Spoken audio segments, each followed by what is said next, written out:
एक बार एक नौजवान साधु एक प्रसिद्ध ऋषि के पास ज्ञान लेने गया। वो बोला, गुरुदेव, मुझे जीवन का सार बताइए। मैं जानना चाहता हूं कि शांति, प्रेम और स्वतंत्रता क्या होती है। ऋषि मुस्कुराए, एक पत्थर उठाया और बोले, इस पत्थर में सब कुछ है, जीवन, मृत्यु, दुख और आनंद। साधु चौंका, एक पत्थर में कैसे? ऋषि बोले, जब तुम हर चीज को बिना किसी पूर्व धारणा के देखोगे तब हर क्षण जीवन की किताब बन जाएगा। यह कोई साधारण कहानी नहीं, यह हमें सीधा कृष्णमूर्ति की किताब द बुक ऑफ लाइफ की ओर ले जाती है। क्या आपने कभी सोचा है, मैं जो कर रहा हूं वो सच में मेरे दिल की आवाज है? क्या मैं वाकई आजाद हूं या सिर्फ सामाजिक ढांचे में बंधा हुआ एक रोबोट? क्या मैं अपने जीवन को पूरी तरह समझ रहा हूं या बस जी रहा हूं क्योंकि बाकी सब भी ऐसा कर रहे हैं? कृष्णमूर्ति एक ऐसे दार्शनिक और विचारक थे जो जीवन को देखने का बिल्कुल नया दृष्टिकोण देते हैं। उनकी किताब द बुक ऑफ लाइफ कोई साधारण किताब नहीं, ये एक 365 दिन का आत्मनिरीक्षण है। हर दिन एक नया विचार, एक नई चुनौती और एक नया सवाल जो आपकी सोच की जड़ों को हिला देगा। इस किताब का मुख्य संदेश है, असली आजादी तब आती है जब हम जीवन को उसके हर पहलू में जैसा है वैसा देखने लगते हैं, बिना डर, बिना उम्मीद और बिना किसी जजमेंट के। इस वीडियो में आप जानेंगे जीवन को गहराई से देखने की कला, विचारों और भय से मुक्ति कैसे मिले, कैसे हम खुद को और दूसरों को समझना शुरू करें, और सबसे जरूरी, हर दिन को पूरी तरह जागरूक होकर जीने का तरीका। अगर आप भी अपने जीवन में शांति, स्पष्टता और सच्ची स्वतंत्रता चाहते हैं तो ये किताब और ये वीडियो आपके लिए एक दिशा सूचक बन सकता है। चलिए अब हम इस किताब के गहरे और रहस्यमय विचारों की यात्रा पर निकलते हैं, जहां न कोई गुरु है, न कोई शिष्य, बस एक खोज है खुद को जानने की। तो वीडियो को अंत तक जरूर देखिए क्योंकि शायद यहीं से आपकी नई शुरुआत हो। Chapter 1, the mirror of observation. अक्सर हम सोचते हैं कि खुद को बेहतर बनाना ही असली विकास है। हम किताबें पढ़ते हैं, वर्कशॉप्स में जाते हैं, आदतें बदलने की कोशिश करते हैं, मोटिवेशनल वीडियो देखते हैं, लेकिन फिर भी अंदर एक बेचैनी बनी रहती है। क्यों? क्योंकि हम खुद को बदलने में तो लगे रहते हैं पर कभी खुद को देखने की कोशिश नहीं करते। कृष्णमूर्ति कहते हैं, बदलाव तब आता है जब आप खुद को पूरी ईमानदारी से, बिना जज किए, बस देखना शुरू करते हैं। यही है ऑब्जर्वेशन, यानी देखना, पूरे होश और सच्चाई के साथ। सोचिए, क्या हम वाकई खुद को देखते हैं?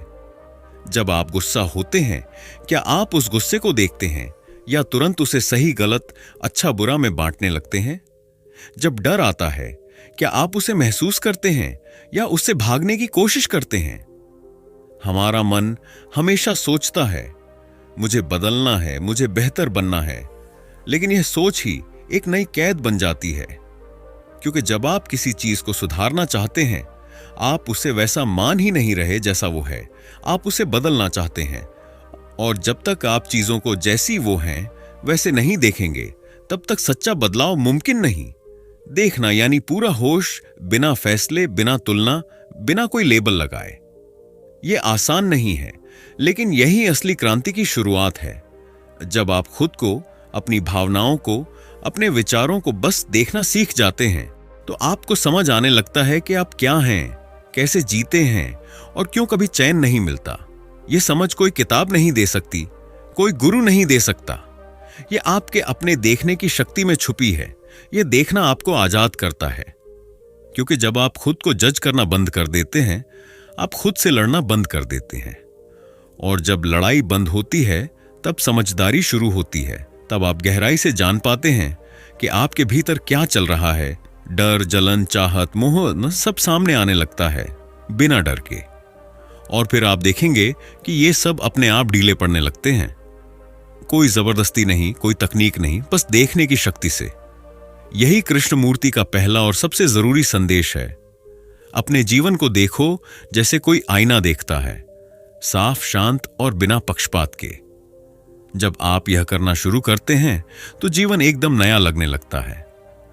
कोई भी दिन उबाऊ नहीं रहता, क्योंकि हर पल में कुछ नया देखने को होता है। खुद के भीतर। तो आज से शुरुआत कीजिए, खुद को देखना शुरू कीजिए। जब गुस्सा आए उसे पकड़ने की कोशिश न करें, न दबाए, बस देखें। जब कंपैरिजन हो, जेलसी हो, खुशी हो, बस महसूस करें, समझें, देखें। क्योंकि आपका जीवन असली रूप में तभी शुरू होता है जब आप उसे बिना किसी जजमेंट के देखना सीखते हैं। Chapter 2, freedom from conditioning. आपने कभी गौर किया है कि हम जैसे सोचते हैं, जैसा महसूस करते हैं, जैसे फैसले लेते हैं, उन सब के पीछे कोई ना कोई प्रोग्रामिंग होती है। बचपन से ही हमें सिखाया जाता है कि क्या अच्छा है, क्या बुरा है, किससे डरना चाहिए, किसे मानना चाहिए, कौन सा धर्म, कौन सी जात, कौन सी नौकरी, कैसी जिंदगी सही है। हम जो भी करते हैं, स्कूल जाना, परीक्षा देना, नौकरी पाना, शादी करना, ज्यादातर फैसले हम खुद नहीं लेते, बल्कि समाज ने एक स्क्रिप्ट लिख दी है और हम उसे बिना सवाल किए निभाते चले जाते हैं। जे कृष्णमूर्ति कहते हैं कि यही है कंडीशनिंग, यानी मानसिक रूप से बंध जाना। यह कोई जंजीर नहीं होती जिसे हम देख सकें, पर यह हमारे सोचने और जीने के तरीके को पूरी तरह पकड़ कर रखती है। धर्म, राष्ट्र, परिवार, शिक्षा, यहां तक कि हमारी भाषा, सब हमें ढालते हैं और हम भूल जाते हैं कि हमारी अपनी सोच क्या है। हम दूसरों के अनुभवों, नियमों और धारणाओं के आधार पर खुद को परिभाषित करने लगते हैं। हम सोचने लगते हैं, मैं तो ऐसा ही हूं, या मेरी किस्मत ही खराब है, या मैं कुछ बड़ा नहीं कर सकता। पर यह सब असली नहीं है। ये सब हमने सीखा है, अपनाया है, लेकिन ये हम नहीं हैं। सच ये है कि आप न तो आपका नाम है, न आपका धर्म, न आपकी डिग्री और न ही आपकी नौकरी। आप इससे कहीं ज्यादा हैं। आप एक जिंदा, जागरूक इंसान हैं जिसे देखने, समझने और बदलने की शक्ति दी गई है। आप जो चाहे वह बन सकते हैं। अगर आप ये पहचान लें कि अब तक आप जो बन गए हैं वह बहुत हद तक कंडीशनिंग का नतीजा था, जैसे कोई स्क्रिप्ट जो आपको मिली थी, अब वक्त है उसे तोड़ने का। जब आप इस कंडीशनिंग को देखना शुरू करते हैं, बिना डर के, बिना बहाने बनाए, तभी आप उससे मुक्त हो सकते हैं। आज अगर आप दुखी हैं, गुस्से में हैं या खोए हुए महसूस करते हैं, तो सोचिए, क्या आप सच में अपनी जिंदगी जी रहे हैं, या जो दूसरों ने आपके लिए तय की थी वही निभा रहे हैं? जो लोग आपको कहते हैं कि आप कुछ नहीं कर सकते, क्या वो खुद किसी कंडीशनिंग में नहीं है? कृष्णमूर्ति हमें याद दिलाते हैं, आप अपने अतीत नहीं हैं, आप कोई लेबल नहीं हैं, आप वो नहीं हैं जो दुनिया ने आपको बना दिया है। आप हर पल नए हैं, हर पल आपके पास चुनाव है, उसी पुराने सोच में फंसे रहने का या एकदम नया सोचने का। You can break the script. आप उस पुरानी कहानी को काट सकते हैं जो किसी और ने आपके लिए लिखी थी, और खुद अपनी कहानी की शुरुआत कर सकते हैं। आज ही कुछ मिनट अपने लिए निकालिए और सोचिए, मेरी सोच मेरी अपनी है या मुझ पर थोपी गई है? मैं जो बन गया हूं, क्या वो मेरे दिल की आवाज है या सिर्फ समाज की उम्मीदों का बोझ? और फिर खुद से कहिए, अब मैं अपनी जिंदगी खुद लिखूंगा। अब मैं कंडीशनिंग की कैद से आजादी चाहता हूं, क्योंकि आजादी बाहर नहीं मिलती। वह तब मिलती है जब हम अपनी सोच की जंजीरें तोड़ना शुरू करते हैं। Chapter 3, what is thought and why it's not you. आपके मन में हर दिन हजारों विचार आते हैं, कभी अच्छे, कभी बुरे, कभी डराने वाले, तो कभी प्रेरणादायक। लेकिन क्या आपने कभी यह सोचा है कि ये विचार कहां से आते हैं? और सबसे अहम सवाल, क्या आप विचार हैं? जे कृष्णमूर्ति कहते हैं, विचार एक उपकरण है, एक जरूरी साधन, लेकिन जब हम इसे अपना मालिक बना देते हैं तो हम अपने ही दिमाग के कैदी बन जाते हैं। हमारा मन एक रिकॉर्डिंग मशीन की तरह है। उसने जो भी अनुभव किया, जो भी सीखा, जो भी डर या सुख झेले, वह सब स्टोर हो गया, और वहीं से हमारे विचार पैदा होते हैं। अन्न से, यानी विचार हमेशा अतीत से आते हैं। वे पुराने अनुभवों, यादों और धारणाओं की छाया होते हैं। अब सोचिए, जब हम कहते हैं मैं डर रहा हूं, तो क्या हम वाकई डर हैं, या वह डर एक विचार है जो किसी पुराने अनुभव से जुड़ा हुआ है? जब हम कहते हैं मैं असफल हूं, तो क्या वह सच्चाई है या सिर्फ एक बार मिली असफलता का बना हुआ विचार है? हम बार बार उन विचारों से जुड़ जाते हैं, उन्हें पकड़ लेते हैं और फिर वही सोच हमारी पहचान बन जाती है। यही है सोच से पहचान की जाल, जहां विचार एक झूठा आईना बन जाता है और हम उसमें खुद को गलत तरीके से देखने लगते हैं। कृष्णमूर्ति हमें यह समझाते हैं कि सोच जरूरी है लेकिन सीमित है। वह तकनीकी कामों में मदद कर सकती है, जैसे खाना बनाना, गाड़ी चलाना, योजना बनाना। लेकिन जब बात जीवन को समझने की हो, प्यार, शांति या खुद की सच्चाई जानने की हो, तब विचार बाधा बन जाता है, क्योंकि वह पुराना है, सीमित है और हमेशा तुलना करता है। अगर हम हर भावना, हर अनुभव को सोच से जांचने लगें, तो हम कभी भी उसे पूरी तरह जी नहीं पाएंगे। असल में आप सोच नहीं हैं, आप वो हैं जो सोच को देख सकता है।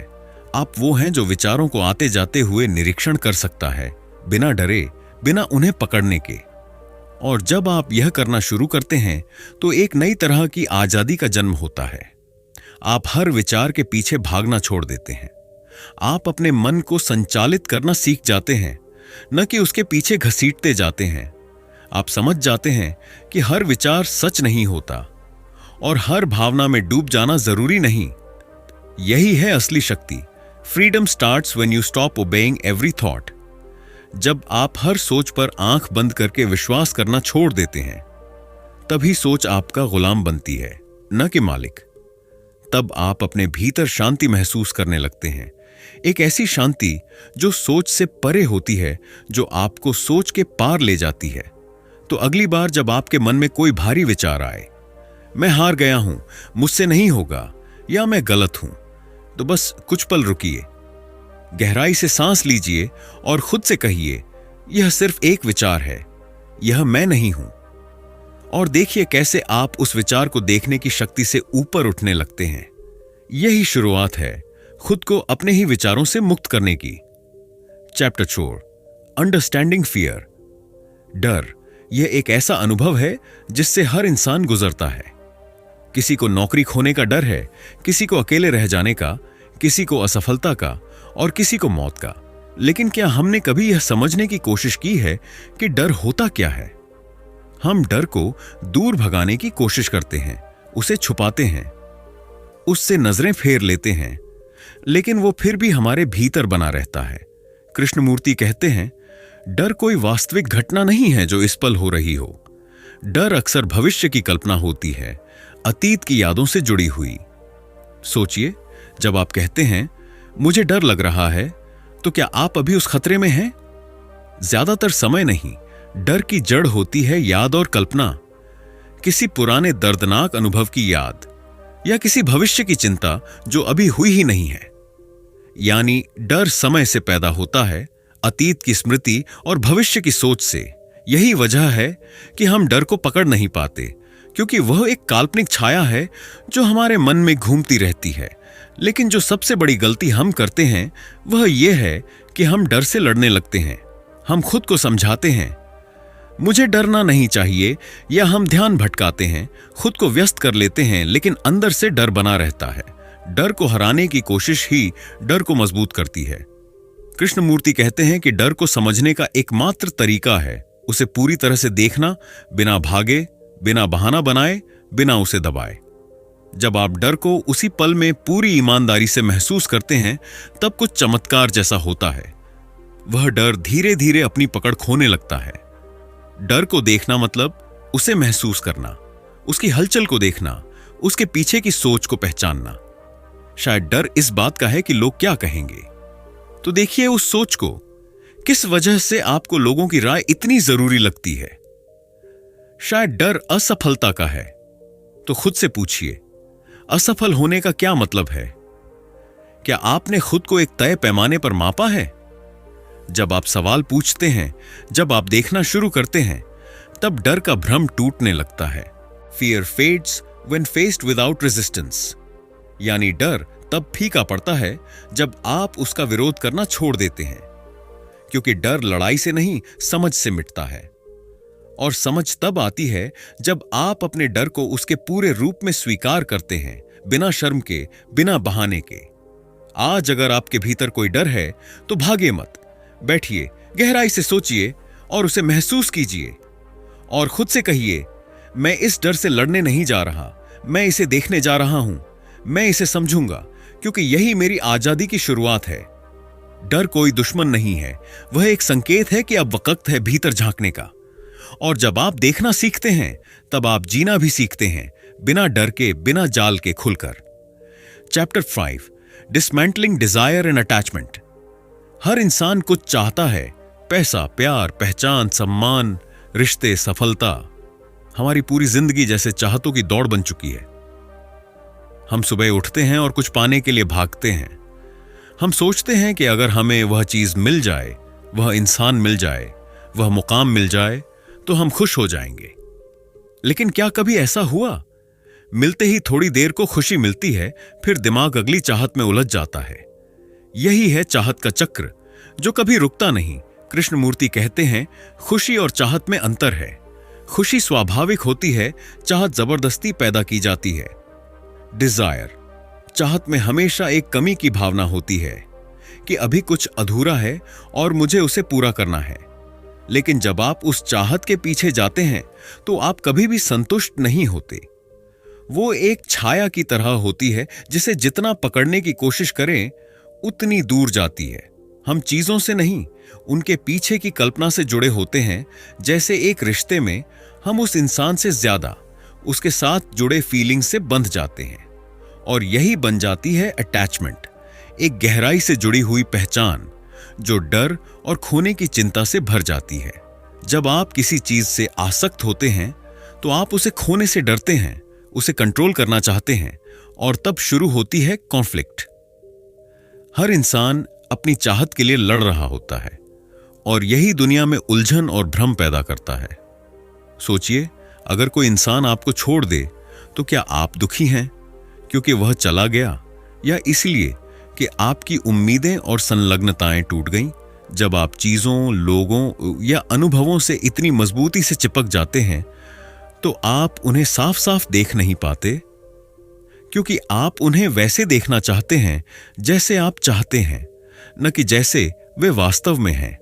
कृष्णमूर्ति हमें सिखाते हैं कि छोड़ना कमजोरी नहीं है, बल्कि साफ देखने की ताकत है। जब आप पकड़ना छोड़ते हैं किसी इंसान को, किसी विचार को, किसी भावना को, तो आप पहली बार उसे सच में समझने लगते हैं। तब आपके अंदर एक स्पष्टता आती है जो कभी भी पकड़ने, छीनने या कंट्रोल करने से नहीं आ सकती। यही है असली आजादी। Let go and you'll have more clarity than control ever gave you. जब आप छोड़ते हैं, तो आप हल्के हो जाते हैं। आप चीजों को ज्यों का त्यों देखने लगते हैं, न मोह में, न डर में, न लालच में। और वही देखने की शक्ति, वही सहजता आपको एक ऐसा जीवन देती है जिसमें शांति है, समझ है और सच्ची खुशी है। आज खुद से पूछिए, मेरी जिंदगी में किस किस चीज से मैं बंधा हुआ हूं? किस चीज को खोने का डर मुझे चैन से जीने नहीं देता?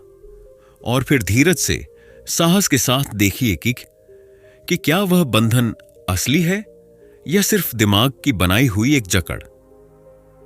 क्योंकि जो आपसे सच्चा है, वह कभी भी पकड़ने से नहीं छूटेगा, और जो छूटता है, वह शायद कभी आपका था ही नहीं। Chapter 6, what it means to be free.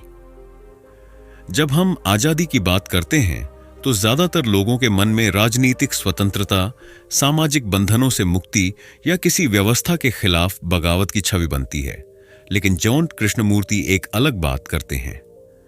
उनके लिए आजादी का मतलब है भीतर की स्पष्टता, मन की ऐसी स्थिति जिसमें कोई डर नहीं, कोई तुलना नहीं, कोई नकली पहचान नहीं।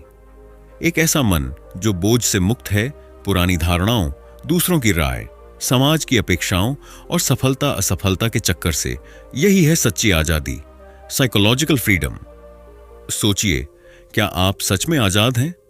क्या आप बिना किसी की स्वीकृति के जीते हैं? क्या आप बिना तुलना किए खुद को स्वीकार कर सकते हैं? क्या आप बिना किसी मंजिल की दौड़ में शामिल हुए भी शांत और संतुष्ट रह सकते हैं? ज्यादातर लोग अपने जीवन में दूसरों की नजर से खुद को देखते हैं। वो क्या सोचेंगे? क्या मैं उससे बेहतर हूं?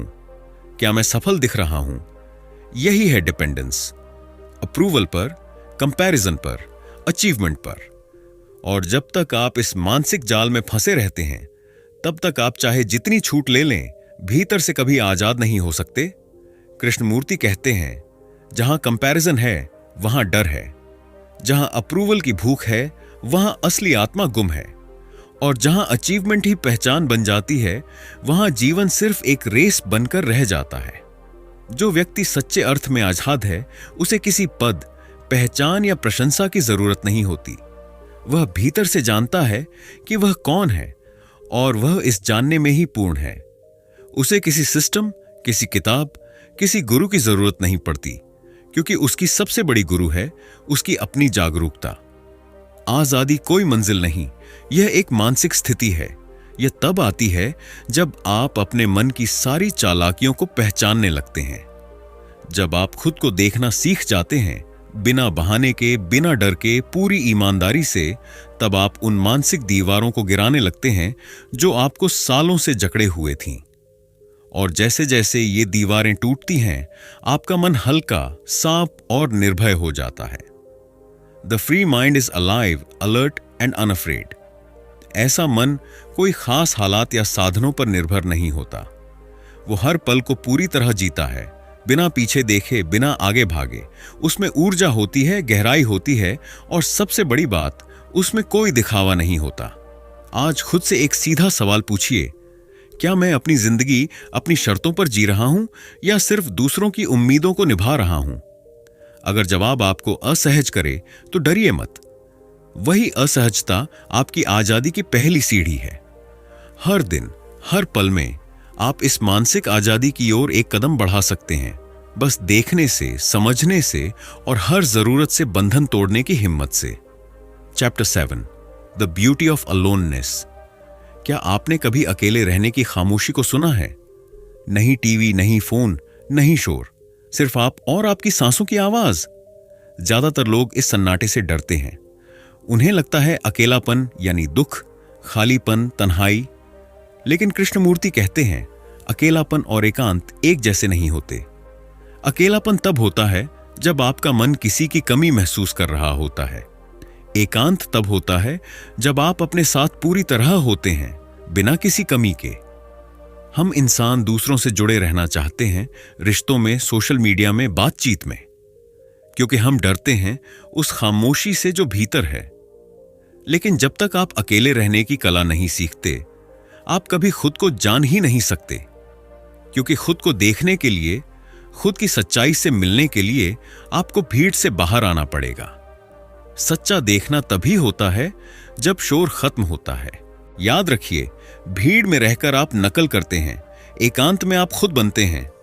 जब आप अकेले होते हैं, बिना किसी डिस्ट्रैक्शन के, तब आप अपने विचारों को साफ साफ देख सकते हैं।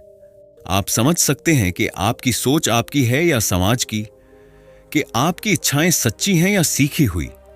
और जैसे जैसे यह समझ गहरी होती है, आप देखेंगे आपको अब किसी की जरूरत नहीं रह गई है।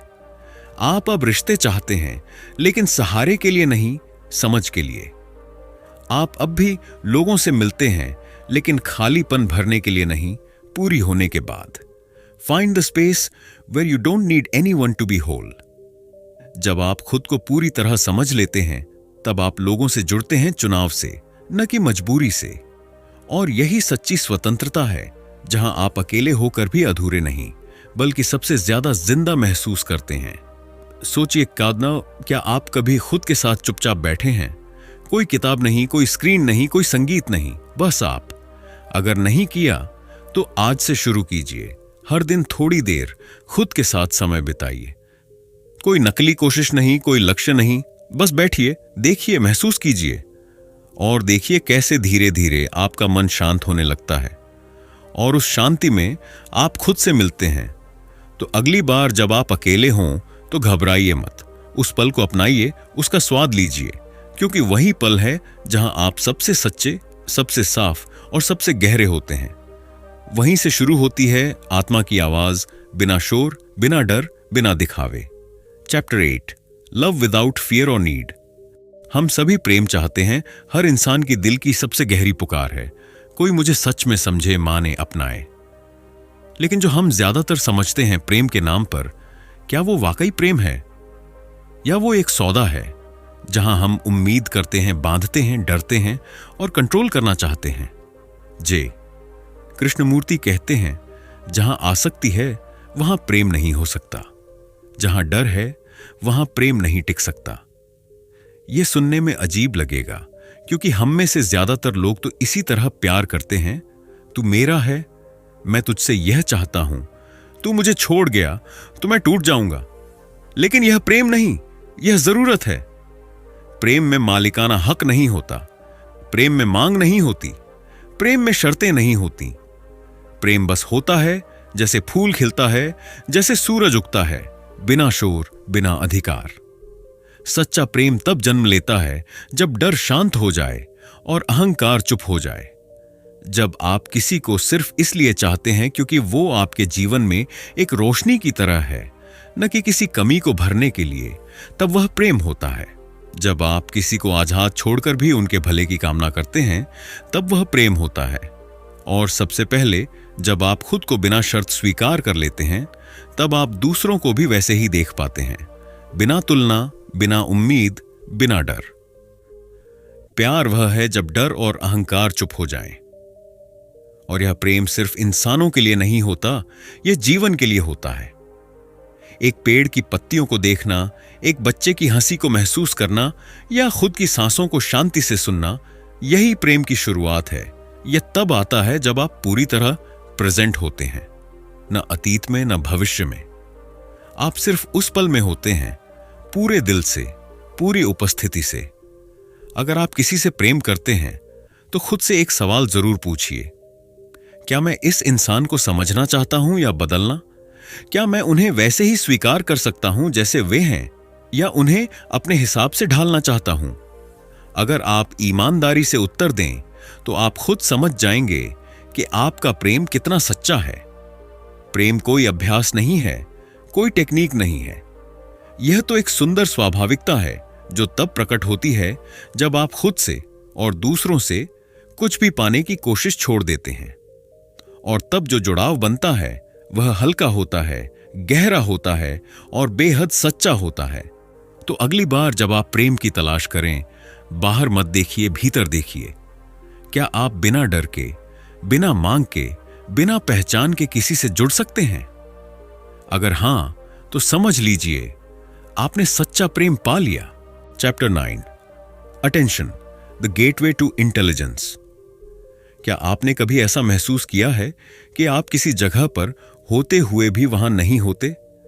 आप किसी से बात कर रहे होते हैं पर मन कहीं और भागा होता है, बीते कल में, आने वाले कल में, किसी डर या किसी चाह में। हम में से अधिकतर लोग सचमुच वर्तमान में नहीं रहते। हम या तो अतीत के पछतावे में उलझे होते हैं या भविष्य की चिंता में खोए रहते हैं, और इसी में हम देखना भूल जाते हैं, खुद को, दूसरों को और जीवन को। जे कृष्णमूर्ति कहते हैं, बुद्धि की शुरुआत ध्यान से होती है, वो ध्यान जो पूरी उपस्थिति से भरा हो, बिना किसी बिखराव के। लेकिन ध्यान का मतलब यहां कॉन्सेंट्रेशन नहीं है। कॉन्सेंट्रेशन यानी किसी एक चीज पर जबरदस्ती फोकस करना और बाकी सबको बंद कर देना। यह थकाता है, सीमित करता है। जबकि अटेंशन का मतलब है पूरा मन, पूरा शरीर, पूरा दिल उस पल में होना। एक ऐसी सतर्कता जिसमें न कोई मजबूरी हो, न कोई लक्ष्य, बस देखना, सुनना, महसूस करना। जब आप अटेंशन में होते हैं तो आप किसी को सिर्फ शब्दों से नहीं सुनते, आप उनकी भावनाओं, उनके मौन, उनके इशारों को भी समझते हैं। जब आप किसी फूल को ध्यान से देखते हैं तो वो बस एक फूल नहीं रहता, उसमें रंग, जीवन, रूप, हर एक परत खुलने लगती है। और यही अटेंशन आपकी इंटेलिजेंस को जगाती है, एक ऐसी समझ जो किताबों से नहीं बल्कि देखने से आती है। पर हम अटेंशन से क्यों भागते हैं? क्योंकि ध्यान का मतलब है सच्चाई से सामना, और सच्चाई अक्सर असुविधाजनक होती है। इसीलिए हम फोन में खो जाते हैं, बातों में उलझ जाते हैं, कामों में डूब जाते हैं, बस उस मूक टकराव से बचने के लिए जो हमारे भीतर चल रहा होता है। लेकिन जब आप देखने की हिम्मत जुटा लेते हैं तो वही असुविधा आपकी सबसे बड़ी शिक्षक बन जाती है। When you see fully, you live fully. यानी जब आप किसी पल को, किसी भावना को, किसी रिश्ते को पूरे ध्यान से देखते हैं, तभी आप उसे पूरा जी पाते हैं। तब न अधूरापन रहता है, न उलझन, बस एक साफ अनुभव, एक गहरा जुड़ाव। आज से एक प्रयोग कीजिए, जब कोई आपसे बात करे बस पूरी तरह सुनिए, बिना जवाब सोचते हुए, बिना दिमाग दौड़ाते हुए। जब आप चाय पिए, सिर्फ चाय की गर्माहट और स्वाद पर ध्यान दीजिए, न फोन, न सोच, न कोई योजना। और जब आप अकेले हों तो अपने मन की हलचल को चुपचाप देखें, बिना रोकने, बिना दौड़ाने। आप देखेंगे ध्यान कोई भारी अभ्यास नहीं है, वह तो जीवन जीने की असली कला है। एक बार यह कला आ जाए तो आप हर पल में वह चीज देख पाते हैं जिसे बाकी लोग भागते हुए छोड़ जाते हैं। Chapter 10, a new way to live every day. ज्यादातर लोग जी नहीं रहे, बस जीने की नकल कर रहे हैं। सुबह उठना, फोन देखना, काम पर भागना, तुलना करना, थकना, और फिर अगला दिन फिर वही सब। एक मैकेनिकल लाइफ, जैसे रोबोट। हम सोचते हैं कि बड़ी एम्बिशन, ज्यादा पैसा, दूसरों से आगे निकल जाना ही जीवन का असली मकसद है। लेकिन कृष्णमूर्ति एक बिल्कुल अलग रास्ता दिखाते हैं, जो बाहर की चकाचौंध से नहीं, अंदर की जागृति से शुरू होता है। वो कहते हैं, अगर आप हर दिन को नए मन से नहीं देख सकते तो आप असल में जिए ही नहीं हैं। और नया मन आता है तब जब आप हर दिन की शुरुआत पुराने बोझों को उतार कर करते हैं, बिना कल की असफलता, बिना भविष्य की चिंता, बिना किसी तुलना या साबित करने की होड़ के। यह कोई योगासन नहीं, कोई आध्यात्मिक नियम नहीं, यह बस एक अंदरूनी जागरूकता है जिसे आप हर दिन अपने साधारण जीवन में ला सकते हैं। जब आप ब्रश कर रहे हों, खाना खा रहे हों, किसी से बात कर रहे हों, क्या आप सच में वहां हैं? क्या आप उस पल को महसूस कर रहे हैं, या बस शरीर वहां है और मन कहीं और? हर छोटी क्रिया में जागना ही असली ध्यान है। और जब यह ध्यान जीवन का हिस्सा बन जाता है, तब जिंदगी धीमी नहीं बल्कि गहराई वाली बन जाती है। तब आप उस दौड़ से बाहर निकल आते हैं जिसमें हर कोई बिना समझे भाग रहा है। महत्वाकांक्षा और तुलना, यह दोनों मन को थका देती हैं। महत्वाकांक्षा कहती है मुझे और चाहिए, तुलना कहती है मैं उससे कम हूं, और इन दोनों के बीच जो जीवन है वह खो जाता है। पर जब आप इन्हें धीरे धीरे छोड़ना सीखते हैं तो जो बचता है वह स्पष्टता है, शांति है, असली जीवन है। The radical life is the simple conscious life, यानी वह जीवन जो किसी दिखावे पर नहीं, किसी नकली पहचान पर नहीं, बल्कि हर पल की पूरी उपस्थिति पर टिका हो। एक ऐसा जीवन जिसमें आप बिना नकाब के हों, बिना जबरदस्ती के हों, बिना इस जरूरत के कि कोई आपको स्वीकार करे या सराहे। बस एक शांत, सतर्क और सच्चा जीवन। आज से आप अपने जीवन को एक नई शुरुआत दे सकते हैं। कोई बड़ी योजना नहीं, कोई भारी बदलाव नहीं, बस छोटे छोटे पलों में जागिए। चलने में, खाने में, सोचने में, रिश्तों में, हर जगह बस थोड़ा और सचेत हो जाइए। हर दिन की शुरुआत इस सोच के साथ कीजिए, आज मैं सिर्फ जिंदा नहीं रहूंगा, मैं होश में रहूंगा। यही है असली क्रांति, एक साधारण मगर पूरी तरह जागा हुआ जीवन। तो दोस्तों, द बुक ऑफ लाइफ सिर्फ एक किताब नहीं है, ये एक आईना है। ऐसा आईना जो हमें हमारे असली चेहरे से रूबरू कराता है, बिना नकाब, बिना बहानों, बिना डर के। कृष्णमूर्ति कहते हैं, असली क्रांति बाहर नहीं, अंदर होती है। हमें सिस्टम बदलने से पहले स्वयं को बदलना होगा। हमें हर दिन, हर क्षण पूरी जागरूकता के साथ जीना होगा, ना कि बीते कल के अफसोस में या आने वाले कल की चिंता में। जीवन को समझने के लिए हमें उसे हर रोज नए सिरे से देखना होगा, जैसे पहली बार देख रहे हों। यही सच्चा ध्यान है, यही स्वतंत्रता है, और यही वह रास्ता है जो हमें मशीन जैसी जिंदगी से आजाद करता है। जब हम तुलना छोड़ते हैं, महत्वाकांक्षा के पिंजरे से बाहर आते हैं और पल में जीते हैं, तभी हम सच में जिंदा होते हैं। वरना हम तो बस सांस ले रहे होते हैं, जी नहीं रहे होते। तो अब आपसे एक सवाल, क्या आप वाकई में जी रहे हैं या सिर्फ उस आदर्श व्यक्ति बनने की दौड़ में लगे हैं जो समाज ने आपके लिए तय किया है? अगर आज का वीडियो आपको सोचने पर मजबूर कर गया तो इसे लाइक जरूर करें। कमेंट में बताएं कि आपको सबसे ज्यादा कौन सा विचार झकझोर गया। और इस वीडियो को किसी ऐसे दोस्त के साथ शेयर करें जो अभी भी खुद को खोजने की कोशिश कर रहा है। और हां, अगर आप चाहते हैं कि हम कृष्णमूर्ति की और किताबों या इसी तरह की गहरी सोच पर आधारित किताबों का सार लाएं, तो अब भी चैनल ऑडियो बुक्स आर्क को सब्सक्राइब करें और बेल आइकन दबा दें, क्योंकि यह सिर्फ किताबों का सार नहीं, यह है जिंदगी को फिर से जीने की शुरुआत। धन्यवाद, और अगली किताब तक खुद को जानिए और सच में जीना शुरू कीजिए।